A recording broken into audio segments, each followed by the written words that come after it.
اعوذ باللہ من الشیطان الرجیم،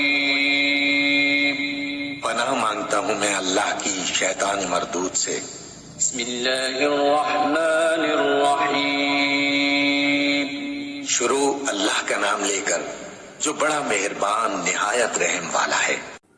فمن بدله بعد ما سمعه فإنما إثمه على الذين يبدلونه إن الله سميع عليم فمن خاف من موص جنفا أو إثما فأصلح بينهم فلا إثم عليه إن الله غفور رحيم۔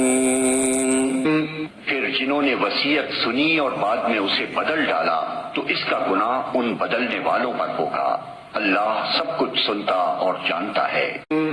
البتہ جس کو یہ اندیشہ ہو کہ وصیت کرنے والے نے نادانستہ یا قصداً حق تلفی کی ہے اور پھر معاملے سے تعلق رکھنے والوں کے درمیان وہ اصلاح کرے تو اس پر کچھ گناہ نہیں ہے، اللہ بخشنے والا اور رحم فرمانے والا ہے۔